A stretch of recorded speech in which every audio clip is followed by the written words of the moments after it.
اللہ الرحمن الرحیم الحمدللہ رب العالمین والصلاة والسلام علی نبینا محمد وعلی آلہ وصحبہ اجمعین۔ السلام علیکم ورحمۃ اللہ وبرکاتہ۔ آج کی حدیث مبارک ہمیں زندگی کا ایک بنیادی اصول سکھاتی ہے۔ حضرت ابو ہریرہ رضی اللہ تعالی عنہ روایت کرتے ہیں کہ رسول اللہ صلی اللہ علیہ وآلہ وسلم نے فرمایا، ان اللہ لا ينظر الى صورکم واموالکم ولکن ينظر الى قلوبکم واعمالکم۔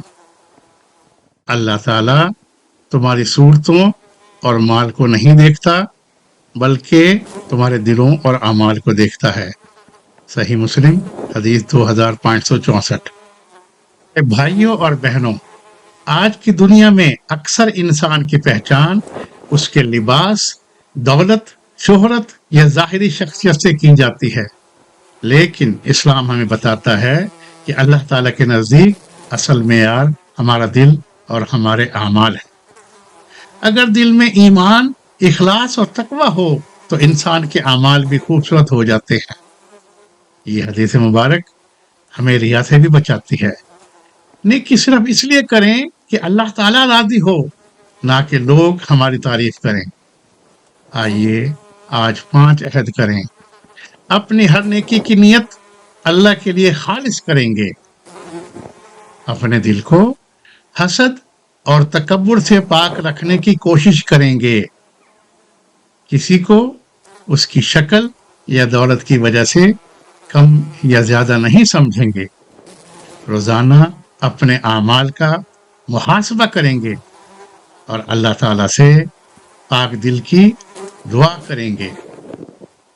یاد رکھیں، دل کی اصلاح سے ہی زندگی کی اصلاح ہوتی ہے۔ اللہ تعالیٰ ہمیں اخلاص والا دل اور نیک اعمال عطا فرمائے، آمین یا رب العالمین۔ اگر آج کی حدیث مبارک سے آپ نے کچھ سیکھا ہے تو آج ہی اس پر عمل کیجیے اور کسی ایک شخص تک ضرور پہنچائیے۔ جزاکم اللہ خیر، والسلام علیکم ورحمۃ اللہ وبرکاتہ۔ آج کا سنت چیلنج، 1 حدیث 1 ایکشن۔ آج کا ایک عمل، آج کوئی ایک نیکی ایسی کریں جس کے بارے میں صرف اللہ تعالیٰ جانتا ہو۔ مثلا خاموشی سے صدقہ کرنا، کسی کے لیے دل سے دعا کرنا، کسی ضرورت مند کی گمنام مدد کرنا۔